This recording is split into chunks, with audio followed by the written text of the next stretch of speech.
If you had told me 6 months ago that this day was coming, I would never have believed you. In August 2022, my relationship with my wife felt so strong that we were actively trying for a second child. I was feeling excited as my wife and I had been trying for a baby for a few months now. I was eagerly anticipating the moment when I would learn that my wife was pregnant with our second child. We were keeping track of her basal body temperature, cervical mucus, using ovulation predictor kits, in addition to tracking the menstrual cycle. We also made some lifestyle changes to improve our chances of conceiving. This includes eating a healthy diet, reducing caffeine intake, exercising regularly, and taking prenatal vitamins. We had just taken a romantic trip together. Things were going great. But then, on September 6th, 2022, I discovered she had been having an affair with a 36-year-old weightlifter that she met at the gym. He is also autistic, which I think my wife considers exy. So she started pretending like she's autistic too. Utterly pathetic, if you ask me. The way I discovered the affair is still pretty horrible to think about. One day, while using our computer, I stumbled on some concerning search history. It appears that my wife had been looking for information on morning after pill. I was so confused and worried as we have been actively trying to conceive. I didn't want to jump to conclusion, so I decided to approach her gently and express my concerns. When I asked her about it, she became visibly uncomfortable and started to avoid eye contact. It was then that she finally admitted that she had been feeling unsure about trying for another baby and had been looking into other options. I was shocked and saddened by this revelation. I thought we were on the same page and that we had both wanted to expand our family. I expressed my concerns and asked her to be honest with me about how she was feeling, and we had a long and emotional conversation about our plans for the future. She told me that she had suddenly changed her mind about having another baby. I asked her if another man is involved, and she denied it. I didn't believe her, as is typical among cheaters. The details of the affair trickled out gradually because I hired a private investigator to follow her around. That was when I found out that she was cheating on me with a man that she met at her gym. The private investigator had pictures of them spending a night in a hotel, going on dates after their workout. I got access to her phone and searched for texts with her and her AP. It showed her telling the AP, "I am in love with you. I am dreaming about you. I wish I could feel you next to me, big boy. Lying to others is easy, but I could never lie to you." After I confronted her with the evidence, she said it was just a one-night stand that meant nothing. She spun me a narrative about her struggling with her mental health, but I didn't fall for it. I still can't get my head around how she can go from trying a baby with me to commencing a full-blown physical and emotional affair with another guy in the space of about 2 weeks. Absolutely incomprehensible. The truth is that I was so angry. I remember wishing a painful death upon her and her AP. I am not proud of saying this, and my wife keeps bringing this up as a reason why she's glad she's leaving me. But my anger quickly subsided when I realized how destabilizing this would be for our daughter. That same night, we spoke about whether we had any chance of a future together. My wife said that we didn't. She has fallen out of love for me, and it probably took meeting someone else for her to realize that. I was shocked. We had only been trying for a baby a few weeks earlier. She said she should never have done that. Trying for a baby was just her attempt to convince herself she wanted to stay with me. So, it was on 14th October when she announced she was leaving. In hindsight, I wish I had taken better control of the situation and told her she had to leave. In the days that followed, she started viewing apartments. She told me she wanted to live alone, as this would be better for herself and for our daughter, whom my wife would have for half the week. My private investigator found out that my wife's affair partner had a girlfriend. So out of spite, I called his girlfriend and sent her all the evidence that my private investigator found him cheating with my wife. Apparently, his girlfriend confronted him about his cheating and then broke up with him and kicked him out of the house. My wife came back home, yelling at me, cursing me for breaking up another family, calling me jealous and spiteful, and how karma would catch up to me.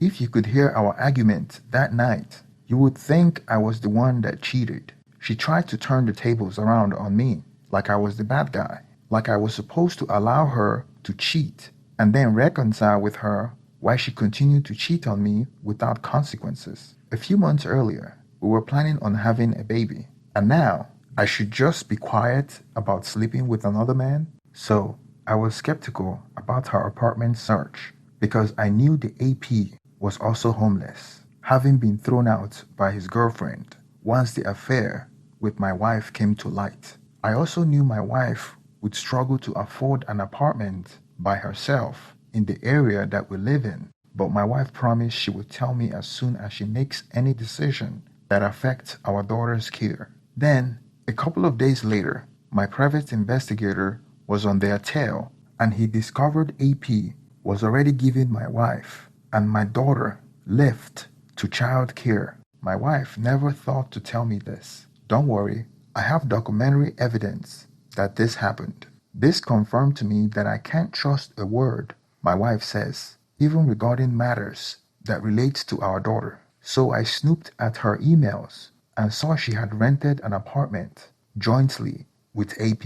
I haven't confronted my wife about this yet, but I have saved it for the solicitor. As such, she's still telling me the apartment is just hers. Sure, she admits AP would probably be there most of the time when my daughter isn't there, but that will be completely on my wife's term, apparently. What an outrageous lie. Clearly, she still thinks I'm stupid. Tellingly, my wife has declined help from me and from her family with moving her stuff. I wonder why that could be. How long does she think she can hide the fact that AP will be living under the same roof as our daughter for half the week? Well, the day she moved out, I was feeling bittersweet. I can't believe how the hell we got here when things seems absolutely fine only 2 months ago. We planned on getting a divorce and she wanted it quickly and was willing to let me have the marital home.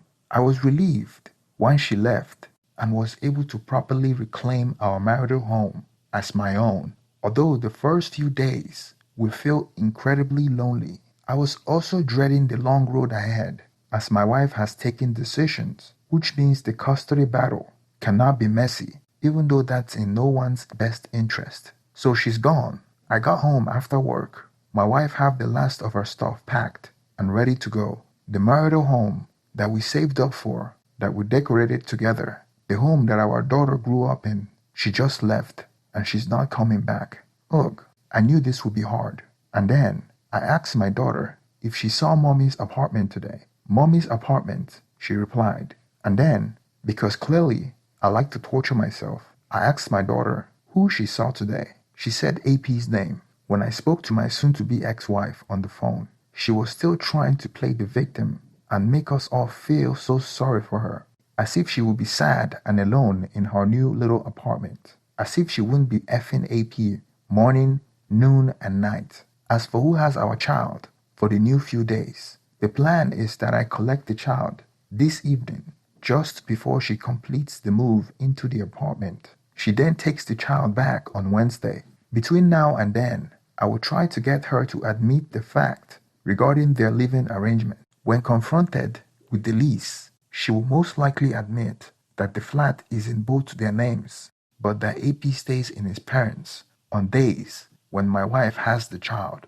This would almost certainly be a lie, but sadly, one I would struggle to prove. I would then need to decide what legal steps to take. I genuinely want to keep the custody battle out of court, but I found myself dragging her to court because of her constant dishonesty. And the truth is, I'm not sure the court will say she can't live with a new partner unless I have a clear evidence that he's a threat. So, we just need an honest conversation about how we can make the best out of this less than ideal situation. But as I say, my wife doesn't do it honestly, so it will be difficult. I know the address, but she constructed this narrative where she hates me because I told her family about the affair, and therefore I am not welcome there. She obviously knows that's not sustainable, but I didn't think she's capable of planning a day ahead at the moment. She's still in the phase where everything she does is reactive.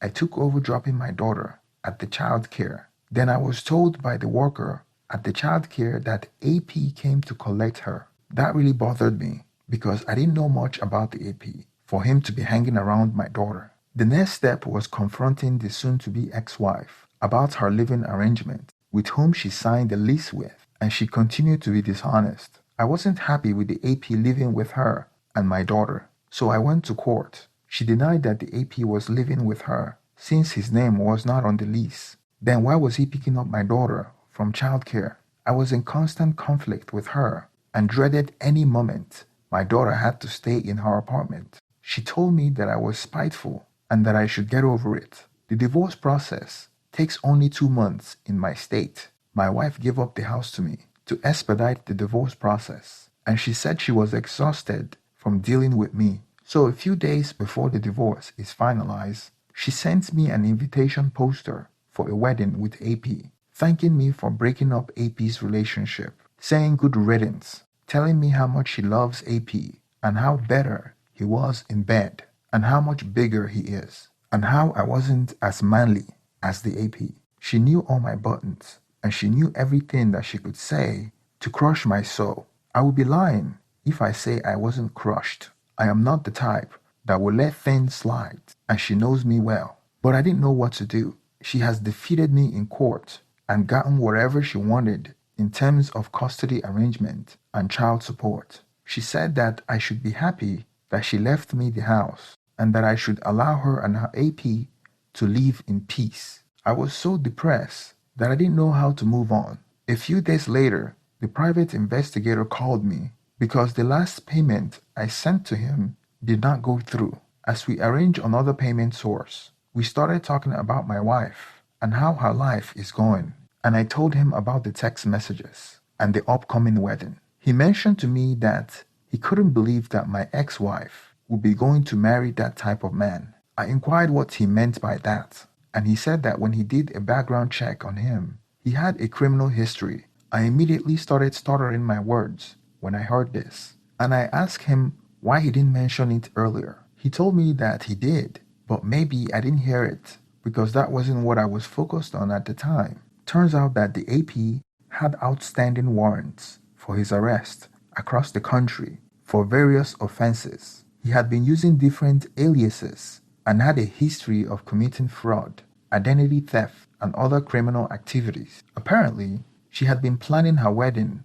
to spend the rest of her life with a man that she knows nothing about. She was probably in a hurry to marry him so she could stop me from constantly bringing up the fact that my daughter is living with a strange man, and to finally stop me from dragging her through the courts. That was why she was inviting me to the wedding, out of spite. However, it appears that she knows nothing about this man. Strangely enough, it never occurred to me to check his background. You would think that would be the first thing I did. Even my private investigator found out the name he was using is fake. I suggested to the private investigator if there was a way that he could set him up to be arrested at the wedding. As it turns out, my soon-to-be ex-wife couldn't afford the wedding, and her soon-to-be husband couldn't afford it either. So with the help of my soon-to-be father-in-law and the loan my soon-to-be ex-wife took from the bank, she was able to pay for the wedding.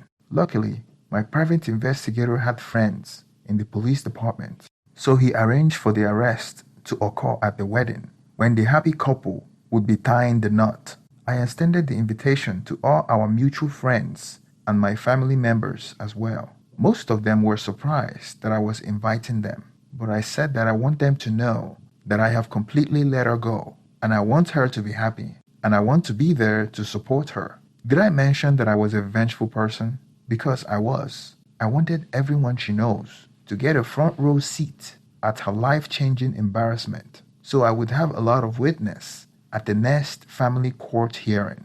On the day the judge signed the final lease decree, she sent me a message telling me how she was finally free from a loveless marriage and an immature man, rubbing it in my face. A day before the wedding, I wanted to look my best, so I went to Men's Warehouse and rented a really nice three-piece suit.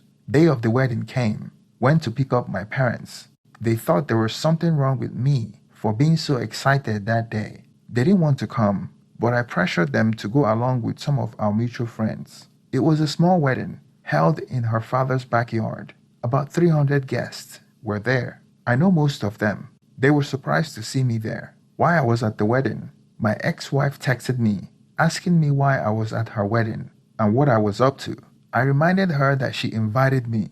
During the ceremony, I was there with my daughter and parents and surrounded by both of our family and friends. My presence certainly made everything awkward for everyone, and I enjoyed it. I was sitting in the second row with my daughter and parents. Just as the exchange of vow was about to begin, 5 policemen arrived. They came to the backyard and walked to the makeshift altar. As everyone looked on, confused as hell, they went and handcuffed him at the makeshift altar. I would say the policemen that arrested him were dramatic and got off on things like that. It was like a TV show. Everyone at the ceremony looked on with confusion, like it was a show. They didn't know if to laugh or clap or cry. My ex-wife was confused, screaming and trying to hold back the policemen, hollering at them, asking them what was going on as they read him his Miranda rights. It all started to sink in into everyone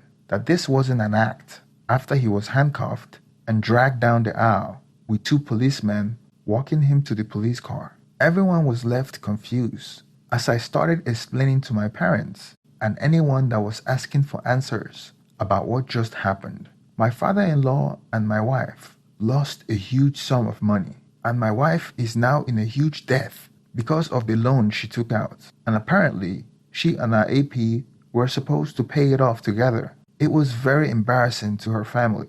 Her parents were livid that she didn't really know the guy. Even her engagement ring was fake. We went back to court and she lost custody of our daughter. Good thing I have been suing her to court for custody since the judge was familiar with our case, and I have documented cases of allegations against her which she was able to defeat, and I have been losing till now. I finally have the evidence that I needed, evidence that she was endangering our daughter by bringing her close to dangerous men. Even her own family wanted me to have full custody. She asked me if we could reconcile, and I told her that we already divorced, not after she broke up our marriage and put our daughter's life in danger. She was an afterthought, and I had her on child support. She was working all the time and even stopped seeing our daughter, too busy trying to pay off all the loans she spent at the wedding. If she was smart enough, she would have taken half of the equity in our home during the divorce, but she was in her affair fog and was in a hurry to divorce me and get rid of me, so she allowed me to have the house, thinking that I would still be paying her child support and share custody. Well, it didn't go as planned for her, and I can see how much she hated me now that she knows that she has lost and now full of regret, and she's upset that I moved on. I am currently dating around when I get a chance, but I do it responsibly and do not bring them around my daughter.